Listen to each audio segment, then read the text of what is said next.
আসসালামু আলাইকুম। Hello everyone, সবাই কেমন আছেন? আশা করি সবাই অনেক বেশি ভালো আছেন। আলহামদুলিল্লাহ আমরাও অনেক ভালো আছি। তো আজকে সকাল সকাল উঠে কাজ শুরু করে দিয়েছি। আজকে সকালবেলায় রান্নাবাড়া শেষ করে ফেলেছি। তো ঈদ উপলক্ষে আমার বোনের সংসারটাকে একটু গুছিয়ে দিলাম।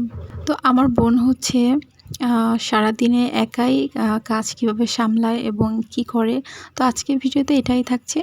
আর এখানে সকালবেলা ঘুম থেকে উঠে কিছু অল্প কিছু থালা বাসন ছিল, তো সেগুলো ধুয়ে টুয়ে নিয়েছি।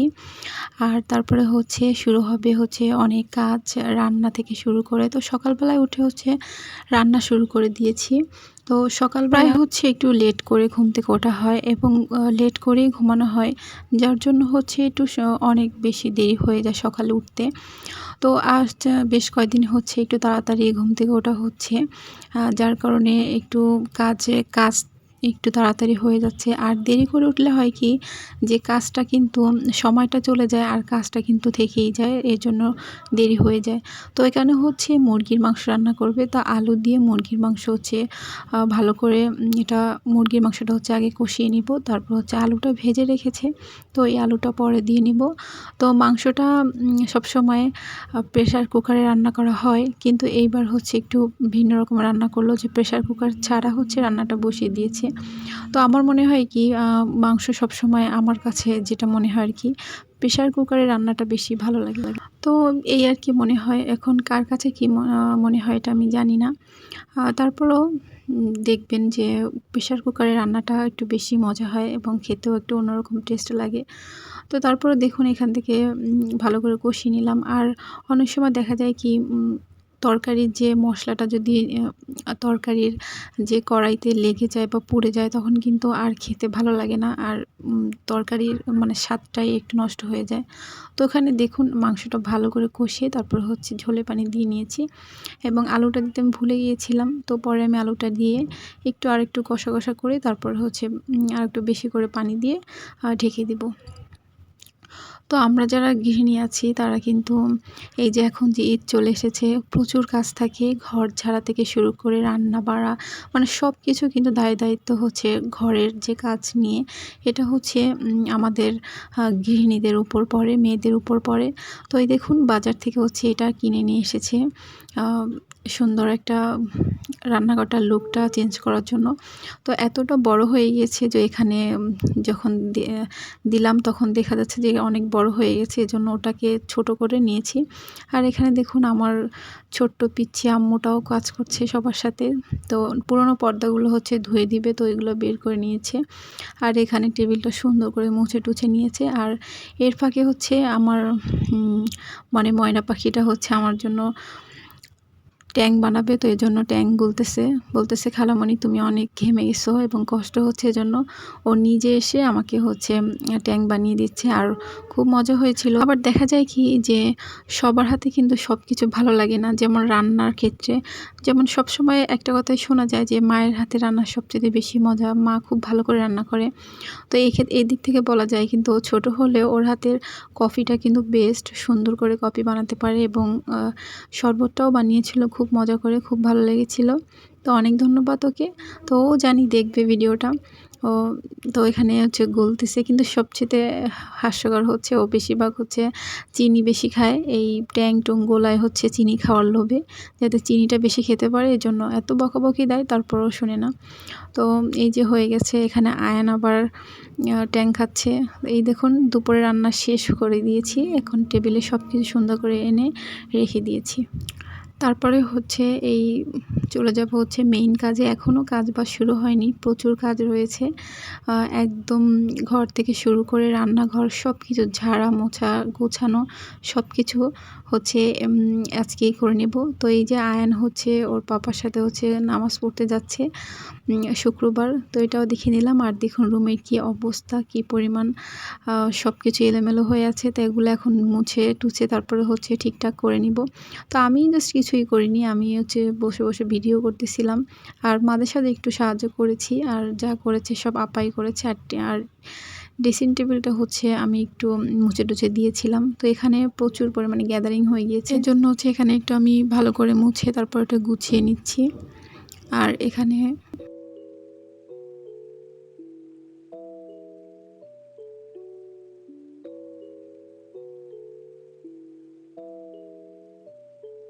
আর ছোট বাচ্চা ছেলে-মেয়ে থাকলে আর কি এত গুছিয়ে রাখা যায় না। ওরা আসলে একটা উলটপালট করে রাখে। আর দেখুন শহরের বাড়ি যে প্রচুর পরিমাণে ধুলা পড়ে, এই যে একদম ধুলাবালি পড়ে একদিন যদি না মোছা হয় একদম ধুলাবালি পড়ে অবস্থা খুবই খারাপ হয়ে যায়। আর এগুলো খুব সুন্দর করে মুছে নিলাম। আর এখন হচ্ছে গুছিয়ে নিব।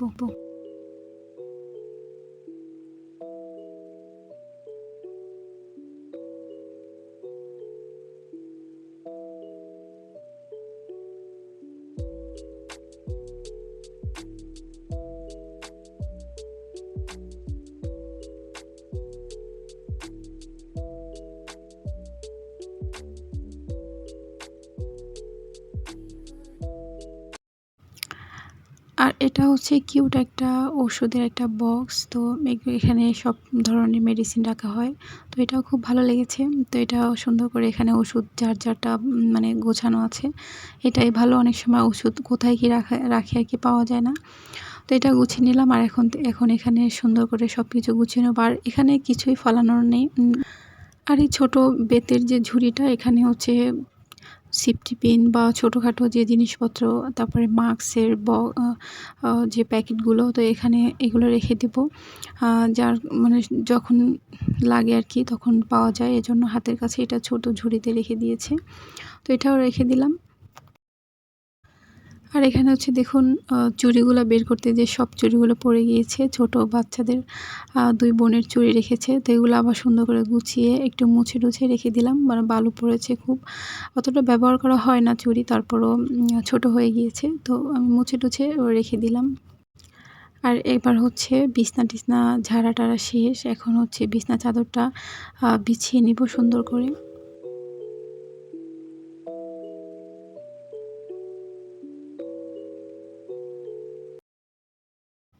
দেখুন তো কেমন হয়েছে রুমটা গোছানো। একটু জানি অতটা ভালো হয়নি, তারপরও যতটা চেষ্টা করেছি অনেকটাই বেটার এসেছে। এবং গোছানোটা যেমন হোক না কেন, বালু যেগুলো আছে ধুলাবালু সুন্দর করে ঝেড়ে মুছে পরিষ্কার করে ফেলেছি। আর এখন হচ্ছে পর্দাগুলো হচ্ছে চেঞ্জ করে দিবে। তো এখান থেকে পর্দাগুলো বের করে এখান থেকে সুন্দর করে লাগিয়ে নিচ্ছে। আর পুরনো পর্দাগুলো হচ্ছে ধুতে দিয়েছে।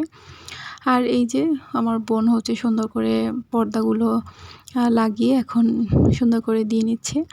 আর এখানে দেখুন আমার ভাইয়া আর আমার বোনের নামটা লিখে রেখেছে। আর এটা হচ্ছে আমাদের ফাইনাল বেডরুমের যে সুন্দর করে গুছালাম, তো সেটাই। তো কেমন লাগলো আমাদের আজকের এই ভিডিওটা অবশ্যই জানাবেন। আর এখন চলে এসেছি কিচেনে। দেখুন রান্নাঘরের কী অবস্থা। রান্নাঘরটা সুন্দর করে সাজিয়ে তারপরে হচ্ছে, তো চলুন এখন হচ্ছে আমরা রান্নাঘর গোছানোর কাজে লেগে যাই। এখানে র্যাকটা এনেছে। তো এখান থেকে হচ্ছে সুন্দর করে প্লেটগুলো ধুয়ে রেখেছিল শুকনা করে, এটা এখান থেকে রাখছি। আর এটার নিচে কিন্তু ট্রে সিস্টেম, যে পানি পড়লে এটা বের করে পানিটা ফেলে দেওয়া হবে। এটাই হচ্ছে সবচেয়ে বেশি গুরুত্বপূর্ণ এবং খুব ভালো একটা পয়েন্ট। তো এই দেখুন এখান থেকে সুন্দর করে সব এক এক করে গুছিয়ে নিচ্ছি। তো প্লেটগুলো দেখা যাচ্ছে এখানে থাকছে না, বড় হয়ে গিয়েছে, আবার পড়ে যাচ্ছে এরকম। তো আস্তে আস্তে করে রেখে দিচ্ছি। আর উপরে হচ্ছে গ্লাস, তারপরে বড় যে খুন্তি, তারপরে ছুরি, এগুলো রেখেছি। আর নিচে যে দুটো তাক ছিল, এটা হচ্ছে এখান থেকে তেলের বোতল, তারপরে হচ্ছে ময়দার যে ডিব্বা, এগুলো হচ্ছে এখান থেকে রেখে দিয়েছি। আর প্রেসার কুকার, আর মরিচের যে বড় ছোট যে ডিব্বাগুলো আছে, তো এগুলাও হচ্ছে এখান থেকে রেখে দিয়েছি, যাতে করে সবগুলো সুন্দর দেখতে একটা সুন্দর লাগে আর কি। আর এখানে হচ্ছে ছোট ছোট বাটিগুলো যেগুলো আছে, তো বাটিগুলা ঝুড়ি এগুলো রেখে দিয়েছি। আর এখানে শিলপাটা হচ্ছে রেখে দিচ্ছি। তো এটা এক সাইডে না রেখে এই র্যাকের নিচে রেখে দেবো, যার জন্য এই বড় একটা ব্যাগ নিয়েছি। আর ব্যাগটা সব বের করার সময় একটু টেনে বের করবো, আবার রেখে দেবো, এজন্য ব্যাগটা একটু এক সাইড বড় রাখা হয়েছে।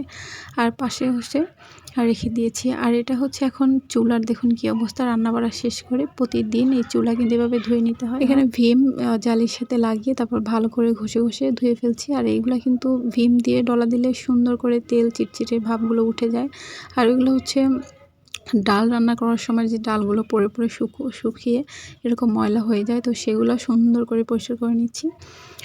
তো এই হচ্ছে আজকের আমাদের যে সুন্দর যে ঘরের কাজগুলো করলাম খুব তাড়াতাড়ি ২ বোনে মিলে। কেমন হয়েছে দেখুন তো। আর এখানে যে মসলার যে রাখার জন্য হলুদ মরিচের যে একটা ডিব্বা, তো এখানে সুন্দর করে উঠিয়ে নিচ্ছি যাতে করে একটা মুখ খুললেই ৩টা জিনিস পাওয়া যায় আরকি। আর এই হচ্ছে আমাদের ফাইনাল লুক। তো কেমন হয়েছে দেখুন তো। তো আজকের মতো এখানেই বিদায় নিচ্ছি। সবাই ভালো থাকবেন, সুস্থ থাকবেন। আল্লাহ হাফেজ। আসসালামু আলাইকুম।